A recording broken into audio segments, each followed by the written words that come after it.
Então, várias pessoas aderiram a essa campanha, né? Vários famosos, várias celebridades do mundo do esporte ou não, né? Pessoas que não necessariamente são identificadas como estando no campo da discussão das relações raciais ou no campo antirracista, mas as pessoas aderiram a uma campanha como justificativa de combate ao ato racista acontecido recentemente. Esse foi uma das posições, né? Não estou restringindo essa posição a todas as outras, as posições foram bastante variadas, mas eu peguei uma minha mesmo, né? Aí não precisa nem pagar direito autoral, pelo menos copiou, né? Mas aí, eu não tinha nem pensado muito sobre isso, mas alguma coisa me incomodava. Lá na hora que apareceu a campanha, eu já fiquei incomodado. Falei assim, mas... E aí eu tinha dito, inclusive com um amigo que postou lá, super bem intencionado, colocou, somos todos marcados. Adesão. Parabéns, Daniel Alves. E me marcou, né? Aí você fica assim... Curte ou não? Chega chutando a porta. Aí eu, ó, leva a mão não, mas eu não sou macaco. Esses somos todos macacos, uma ova. Só quem nunca foi xingado de macaco, ou finge que isso nunca aconteceu, pode ficar repetindo essa idiotice. Acho que eu chutei a porta. Eu acho que ele percebeu, né?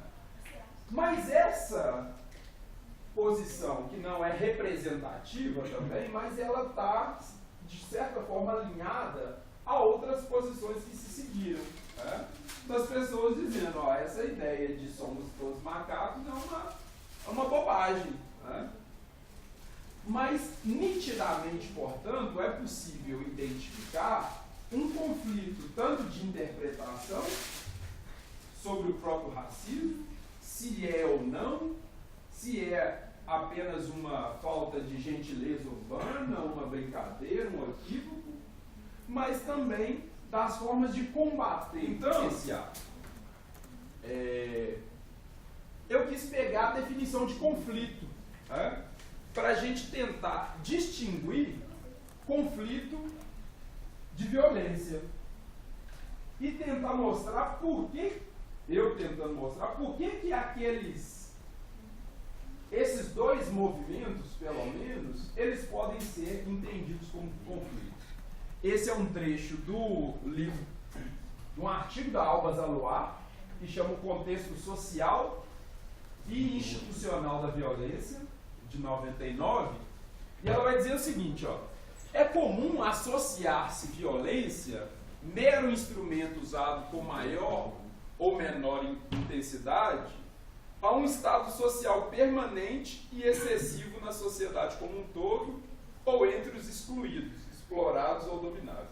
Então o que ela está dizendo é que é muito comum nomear quase todas as situações entre esses excluídos, entre os explorados ou dominados, como violência. Mas ela vai dizer, o conflito é necessário e inevitável nas sociedades justamente porque o consenso nunca é total, nem fechado, nem muito menos permanente. Assim sendo, trata-se de garantir os espaços para a sua manifestação sem que um ou mais dos participantes possam destruir ou calar definitivamente seus oponentes, o que torna o consenso incompleto e precário, porém muito mais dinâmico. Então o que ela está dizendo é que o conflito ele é marcante e presente em várias sociedades, né? E ela vai dizer que é necessário. O consenso, o conflito, ele surge na existência do dissenso. Onde existe dissenso, existe o conflito. E o conflito pode existir tanto no âmbito doméstico, no âmbito profissional, quanto no âmbito mais geral. Mas ela está partindo do suposto aqui que o conflito, ele não necessariamente é sinônimo da violência. Porque o conflito permite segundo ela, a existência, a continuidade dos oponentes. Ou seja, é possível estabelecer um conflito, mas a partir do conflito se construir, inclusive, algo novo. Essa, na verdade, é a essência da dialética. Ou seja, só nesse negócio do conflito, como que fala? É porque no caso daqueles casos do futebol, né? Eu percebi mais os que tomaram mais repercussão foram os que tinham a ver com um sentimento muito mais de nacionalismo do que de racismo, né? Então, por exemplo, se você for pegar os dois que tiveram mais repercussão na mídia, foi o do Tinga e o Daniel Alves, né? Porque no fundo ele, além de representar a questão do racismo, no senso comum, ele se remete um pouco à questão do nacionalismo também, né? Então eu estava pensando muito nisso hoje, assim. E esse sentimento de nacionalismo, somos todos isso, somos todos aquilo, ele camufla essa questão do racismo, né? É como se camuflasse um pouco essa questão do conflito, né?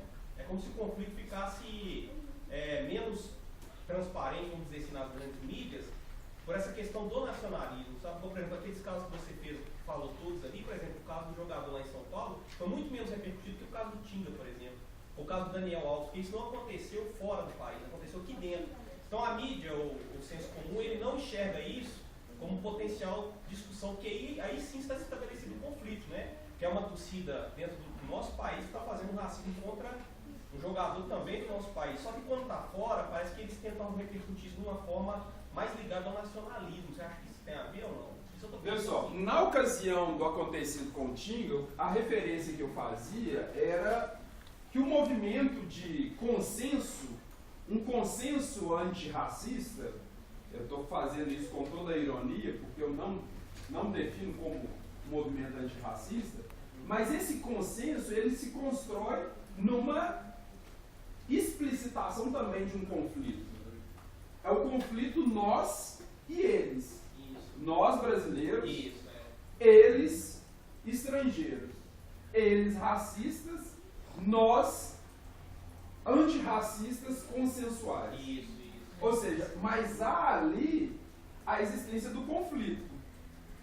Mas esse conflito ele se expressa na dicotomia, na polarização de posições, tanto sobre o que é racismo, quanto sobre as formas de enfrentá-lo. Nesse caso específico, a gente vê que essas divergências sobre formas de enfrentamento, como melhor se enfrenta? É denunciando o racismo? É dizendo que o racismo não existe? É engolindo metaforicamente o racismo e fazendo com que ele desapareça? Ou seja, está se colocado aí um conflito, que na perspectiva da Alba Zaloar pode ser, inclusive, produtivo. Pode possibilitar, inclusive, a mudança e aprendizado de perspectivas.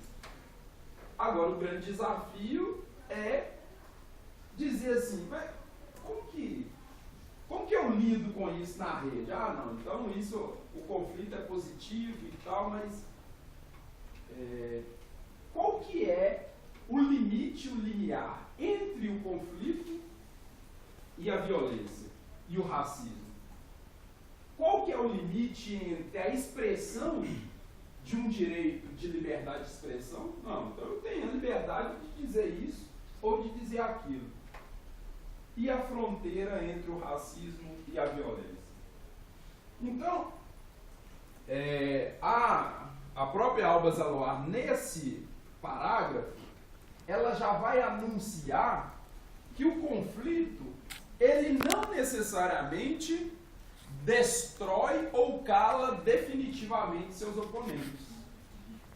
O conflito possibilita a voz e o diálogo, mesmo que seja um diálogo assimétrico, cortado por relações de poder.